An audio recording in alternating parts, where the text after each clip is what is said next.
दोस्तों नमस्कार। कैसे हैं आप सब। दोस्तों आज से हम एक नई सीरीज की शुरुआत करने चल रहे हैं। इस सीरीज में हम पूरे सामान्य अध्ययन को ऑब्जेक्टिव प्रश्न के माध्यम से कवर करेंगे, जो कि यूपीएससी, स्टेट सर्विसेज या किसी भी कॉम्पिटिटिव एग्ज़ाम्स के लिए बहुत ही महत्वपूर्ण साबित होगा। और इसको हम दोस्तों कवर कैसे करेंगे, तो कवर करने का तरीका ये रहेगा कि हम कुछ महत्वपूर्ण प्रश्नों को लेंगे और बहुत ही कम समय में शॉर्ट एनालिसिस करते हुए उसको फिनिश करने की कोशिश करेंगे, ताकि हम कम समय में ही खेल खेल में पूरे सिलेबस को कवर कर सकें। तो दोस्तों इस सीरीज में हम सबसे पहले मॉडर्न हिस्ट्री को ले रहे हैं, और मॉडर्न हिस्ट्री को लेने का रीज़न सबसे बड़ा ये है कि यह पूरे सिलेबस में बहुत ही महत्वपूर्ण भूमिका अदा करता है, बहुत ही निर्णायक भूमिका अदा करता है। तो दोस्तों ज़्यादा समय ज़ाया न करते हुए आइए मॉडर्न हिस्ट्री के प्रश्न नंबर 1 से इस सीरीज की शुरुआत करते हैं। तो आज का पहला प्रश्न है कि भारत के प्रथम गवर्नर जनरल थे। Option A Robert Clive, B Warren Hastings, C Lord Mayo, D Lord Dalhousie.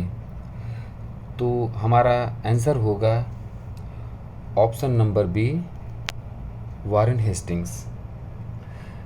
Actually दोस्तों वारेन हेस्टिंग्स को 1774 ईस्वी में बंगाल का प्रथम गवर्नर जनरल नियुक्त किया गया था, और बंगाल के गवर्नर जनरल को ही भारत का गवर्नर जनरल माना जाता है।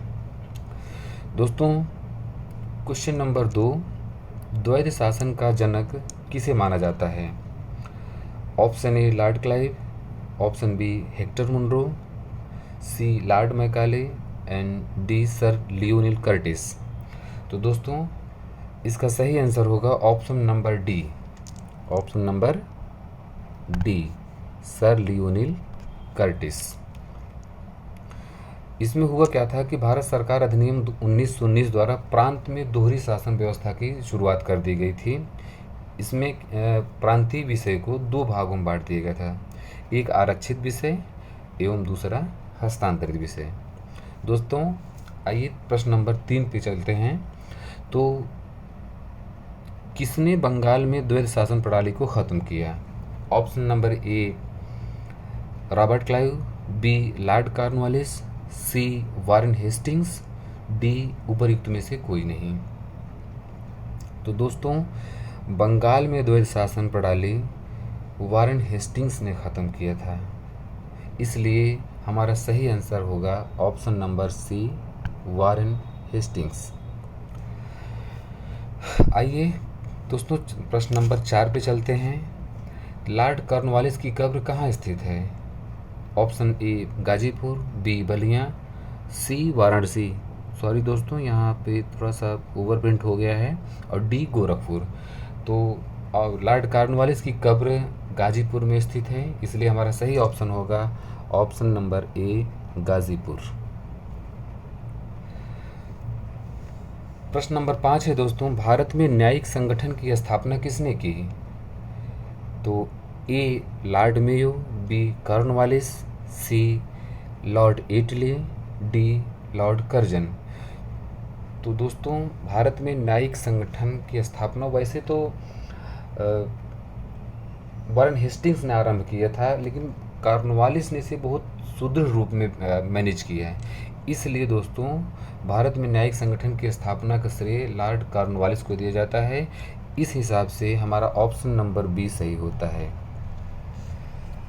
तो आइए दोस्तों शुरू करते हैं प्रश्न नंबर 6। सहायक संधि को स्वीकार करने वाला पहला शासक था। तो ऑप्शन स्वीकार करने वाला पहला शासक था, तो ऑप्शन ये है अवध का नवाब, बी हैदराबाद का निज़ाम, सी पेशवा बाजीराव द्वितीय, डी विलियम बेंटिंक। तो दोस्तों विलियम बेंटिंक। तो दोस्तों इसका सही आंसर होगा अवध का नवाब, ऑप्शन नंबर ए, अवध का नवाब। अवध के नवाब ने सबसे पहले सहायक संधि को स्वीकार किया था। इसका ऑप्शन होगा ऑप्शन नंबर ए। ठगों के दमन में कौन संबद्ध था। ठगों के दमन में कौन संबद्ध था। तो दोस्तों इसमें ऑप्शन है A General Henry Prendergast, B captain Sleeman, Alexander Burnes और डी कैप्टन रॉबर्ट पेम्बरटन।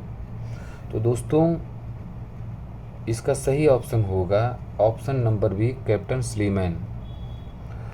दोस्तों आइए थोड़ा सा बताते हैं ठगों के विषय में थोड़ा सा जानकारी दे देते हैं। ठग वास्तव में हिंदू और मुसलमान जानते हैं दोनों धर्मों के अनुयायी थे। इसमें लोग काली, दुर्गा और भवानी की पूजा किया करते थे और अपने शिकार को प्रायः सिर काट करके उनके चरणों में बलि चढ़ा देते थे। उन्हें विश्वास था कि यह विधि का विधान है, शरीर की मृत्यु उनके भाग्य में उसी प्रकार लिखी होती है। सती प्रथा पर तो कुछ मतभेद था, किंतु ठगी के विषय में समस्त जनता ने सरकार का समर्थन किया। लॉर्ड विलियम बेंटिंक ने कैप्टन स्लीमैन को ठगों के विरुद्ध कार्रवाई करने के लिए नियुक्त किया था। उसने लगभग 1500 ठगों को बंदी बना लिया था। कर्नल स्लीमैन ने 1500 ठगों को बंदी बना लिया था। अनेक ठगों को फांसी दी गई और शेष को आजीवन निर्वासित कर दिए गए। अतः इस प्रकार दोस्तों 1837 ईस्वी में 37 में संगठित रूप से ठगों का अंत हो गया। अतः हमारा ऑप्शन होता है option number B captain Sleeman. Captain Sleeman. आइए दोस्तों क्वेश्चन नंबर 8 देखते हैं। सती प्रथा पर पाबंदी किसने लगाई? तो सती प्रथा पर इसका ऑप्शन नंबर सी सही है, विलियम बेंटिंक। इसका थोड़ा डिटेल देख लेते हैं। सती का अर्थ होता है कि पवित्र और एक सच्चरित नारी। हिंदू परंपरा में विवाह एक संस्कार माना जाता था और जिसमें आत्माओं का संबंध, स्त्री और पुरुष का बंधन शाश्वत और जन्म जन्मांतर रहने वाला है। यह माना जाने लगा कि स्त्री अपने पति के साथ ही मर जाना चाहिए। इसी कारण से ये होने लगा कि जैसे ही पति खत्म होता है तो स्त्री को फोर्सली बाध्य किया जाता था उसके साथ ही उसकी चिता में जल मरने के लिए। तो अकबर ने भी इसे बंद करने का प्रयत्न किया था। बहुत सारे लोगों में इसमें जारी किया गया था, सब कुछ प्रॉब्लम थी। गोवा में पुर्तगालियों ने फ्रांसीसी में चंद्रनगर ने इसे बंद करने को उपाय किया था। बहुत सारे लोगों ने किया, लेकिन लास्ट में विलियम बेंटिंक ने इसको ख़त्म करने का बीड़ा उठाया और बाकायदा कानून बनाया। दिसंबर 1829 में नियम 17 के तहत विधवाओं को जलाना अवैध घोषित कर दिया। इसलिए सती प्रथा पर पाबंदी लगाने का मेन श्रेय जो है विलियम बेंटिंक को जाता है और हमारा ऑप्शन नंबर बी सही होता है। क्वेश्चन नंबर 9 है, भारत का प्रथम वायसराय। भारत का प्रथम viceroy. Option A Lord Clive, B Cornwallis, C Lord Canning, D Lord Ripon. तो भारत का प्रथम वायसराय लॉर्ड कैनिंग को माना जाता है, इसलिए हमारा आंसर होता है option number C Lord Canning. Question number 10 है दोस्तों, स्थानीय स्वशासन का जनक किसे माना जाता है? Lord Dalhousie, Lord Canning, Lord Curzon या लॉर्ड रिपन। तो दोस्तों लॉर्ड रिपन को स्थानीय स्वशासन का जनक माना जाता है। थोड़ा सा इसके बारे में डिटेल ले लेते हैं। लॉर्ड ऑप्शन नंबर डी सही है, लेकिन थोड़ा सा इसका एनालिसिस कर लेते हैं। लॉर्ड रिपन के कार्यकाल में एक प्रस्ताव पारित किया गया था जो कि 1882 ईस्वी में, और वहीं से स्थानीय स्वशासन का प्रारंभ माना जाता है। यही वजह है कि लॉर्ड रिपन को स्थानीय स्वशासन का पिता कहा जाता है। इन्होंने प्रांतीय सरकारों को आज्ञा दी थी कि वे प्रांतीय तथा स्थानीय नागरिक वित्तीय साधनों का एक सर्वेक्षण करें, जिससे यह निश्चित किया जा सके कि किन मदों का आम व्यय स्थानीय प्रशासन के सुपुर्द किया जा सकता है। तो दोस्तों हमारा ऑप्शन होता है option number D Lord Ripon.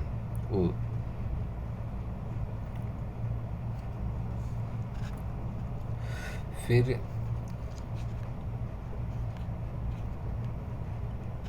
दोस्तों लास्ट क्वेश्चन पे आते हैं। फूट डालो और राज्य करो की नीति का संबंध किसके द्वारा अपनाई गई थी? तो फूट डालो और राज्य करो की नीति जो है दोस्तों लॉर्ड डलहौजी द्वारा अपनाई गई थी।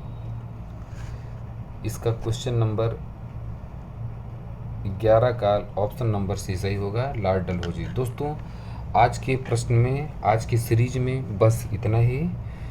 थैंक यू, मिलते हैं नेक्स्ट वीडियो में।